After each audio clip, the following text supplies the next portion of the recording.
साधना और समाधान चैनल के माध्यम से भक्तजनों, आज मैं आपको जिन औरतों को संतान की प्राप्ति के लिए समस्या उत्पन्न हो रही है, उनके निवारण के लिए ये मैं आपको आज बताने जा रहा हूँ कि बंधी हुई कोख को खोले माता मदानन का जय शक्तिशाली उपाय। बहुत से भक्तजनों ने हमें कमेंट बॉक्स में कमेंट लिखे कि भक्त जी आप हमें कोई बंधी हुई कोख को खोलने की विधि बताएं कि जिन स्त्रियों को संतान प्राप्ति के लिए समस्या उत्पन्न हो जाती है उनका निवारण कैसे होगा। तो भक्तजनों, उनके निवारण के लिए मैं आपको माता मदानन जी का जो शक्तिशाली उपाय आपको बताने जा रहा हूँ। इसके लिए आपको कोई जाप करने की ज़रूरत नहीं, कोई आपको यंत्र डालने की ज़रूरत नहीं, कोई तंत्र कोई मंत्र साधना करने की आपको ज़रूरत नहीं। इसका उपाय आप खुद ही कर सकते हैं। जब हमारे को इस प्रकार की कोई समस्या उत्पन्न हो जाती है औलाद की प्राप्ति के लिए, तो हम बहुत से तांत्रिकों के पास जाते हैं, बहुत से साधकों के पास जाते हैं, तो वह इसके निवारण के लिए हमारे से बहुत सी माया ऐंठ लेते हैं। लेकिन अगर आप यह निवारण करेंगे, जो मैं आपको माता मदानन जी का यह उपाय बता रहा हूँ, अगर आप खुद ही इस उपाय को करेंगे तो माता रानी जी की कृपा से आपको औलाद की प्राप्ति होगी, अगर आप श्रद्धा के अनुसार इस उपाय को अपनाएंगे। भक्तजनों, ये जो माता मदानन जी का भक्तजनों में आपको उपाय बताने जा रहा हूँ, इससे अगर आपकी कोख बंधी हुई है तो वह खुलेगी, उसका निवारण होगा। और अगर आपके केस खराब हो रहे हैं, तीसरे महीने, चौथे महीने, छठे महीने, आठवें महीने आपको अठराही की समस्या है, तो उस रोग से भी आपको निजात मिलेगी, उसका भी निवारण होगा माता मदानन जी के इस शक्तिशाली उपाय के द्वारा। तो माता रानी के भक्तजनों, अगर आपको इस प्रकार की कोई भी समस्या है औलाद की प्राप्ति के लिए, या आपको कोई दवा बूटी नहीं लग रही, तो भक्तजनों अब मैं आपको ये शक्तिशाली उपाय बताने जा रहा हूँ माता मदानन जी का, इसकी सामग्री और भोग प्रसाद बताने जा रहा हूँ, आप इसको नोट कर लें। इसके लिए भक्तजनों आपने 2 चपाती मीठी बनानी है, कच्ची और पक्की, और 2 आपने लेने हैं बेसन वाले लड्डू, और 7 भक्तजनों आपने लेने हैं बतासे, और 1 आपने लेनी है भक्तजनों कच्ची कढ़ाई, और 1 आपने लेनी है भक्तजनों कच्ची लस्सी, और 1 लेना है आपने सिंदूर, और 1 लेनी है आपने काजल की डिब्बी।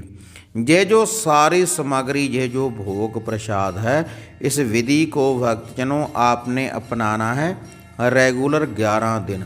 मंगलवार से भक्तजनों आपने ये जो विधि है आपने इसका आरंभ करना है। मंगलवार कोई भी हो, शुक्ल पक्ष का हो चाहे वो अंधेर पक्ष का, जिस भी स्त्री को औलाद की इस प्रकार की कोई समस्या है जो मैं पीछे बता चुका हूँ, तो आपने ये सारी सामग्री लेकर जानी है माता मदानन जी के थान के ऊपर, जहाँ पर माता रानी के थान बने हुए होते हैं।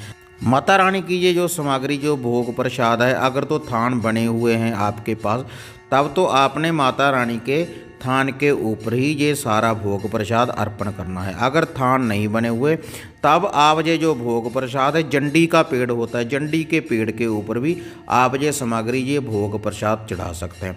अगर जंडी का पेड़ भी नहीं है, तब आप ये जो भोग प्रसाद सामग्री है, कोई नदी बह रही है, बहती नदी के किनारे, उसके किनारे के ऊपर आप ये सामग्री भोग प्रसाद अर्पण कर सकते हैं। और इसके अलावा आप कोई खुला कलर मैदान हो, बियाबान हो, खुला कलर मैदान हो, वहाँ पर भी आप मदानन माता जी का ये जो भोग प्रसाद है अर्पण कर सकते हैं। और इस विधि को भक्तजनों आपने अपनाना कैसे है, यह जो दो चपाती है, यह जो मीठी रोटी है, कच्ची और पक्की, इसकी आपने एक साइड पकानी है और एक साइड आपने कच्ची रखनी है।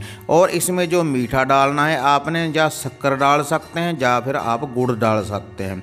और इन दोनों चपातियों को, जो कच्ची साइड है उसको आपने सरसों के तेल से चोपड़ लेना है। और चोपड़ लेने के बाद भक्तजनों, आपने ये जो काजल है और ये जो सिंदूर है, इसका एक एक टिक्का उन कच्चे पासे के ऊपर आपने लगा लेना है, दोनों चपातियों के ऊपर। और उसके बाद भक्तजनों, ये जो दो बेसन वाले लड्डू हैं, इनके ऊपर भी आपने एक टिक्का काजल का और एक सिंदूर का लगाना है। उन चपातियों के ऊपर आपने ये लड्डू रख देने हैं। और ये जो 7 बतासे हैं, 7 बतासों के ऊपर भी भक्तजनों एक एक टिक्का काजल का और एक एक टिक्का सिंदूर का आपने लगाना है। इसको भी उन चपातियों के ऊपर ही आपने भोग प्रसाद को रख देना है। और यह जो भक्तजनों कच्ची कढ़ाई है, इस कच्ची कढ़ाई को भी आपने उन चपातियों के ऊपर ही डाल देना है।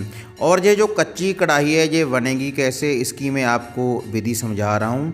आपने एक कटोरी में 2 चम्मच डाल लेने हैं सरसों के तेल के, और 2 चम्मच ही आपने डाल लेने हैं गेहूं के आटे के।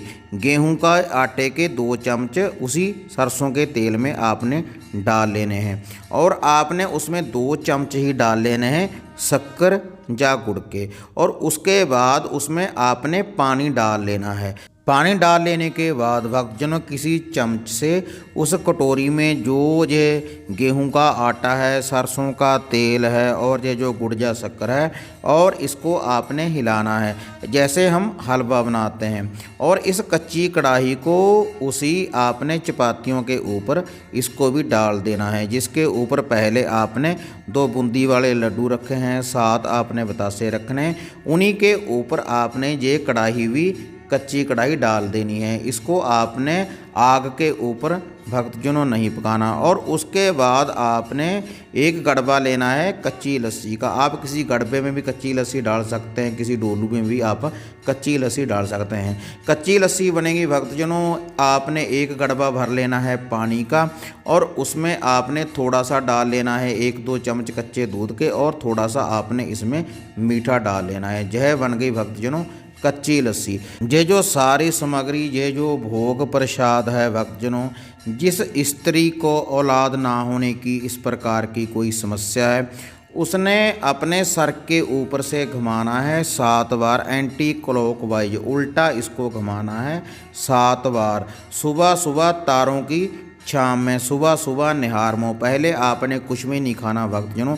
मंगलवार वाले दिन से आपने इस विधि को आरंभ करना है 11 दिन रेगुलर। उसके बाद आप ये भोग प्रसाद अर्पण करते रहें। जो मैंने स्थान बताए हैं आपको, माता मदानन जी के थान के ऊपर, खुले कलर मैदान में, नदी के किनारे या झंडी के पेड़ के नीचे, वहाँ पर जाकर आपने ये सारी सामग्री भोग प्रसाद वहाँ पर चढ़ा देना है, वहाँ पर अर्पण कर देना है। और यह जो कच्ची लस्सी है, इसको आप ये जो भोग प्रसाद आपने सामग्री वहाँ पर रख दी, उसके इर्द गिर्द, उसके आले दुआले आपने इस कच्ची लस्सी को डाल देना है। और उसके बाद भक्तजनों, आप अपने घर में आ जाएं। जब आपकी कोख हरी हो जाए, ये जो सारी सामग्री, ये जो भोग प्रसाद देने के बाद, तो उसके बाद भी आपने इस विधि को अपनाते रहना है 9 महीने रेगुलर।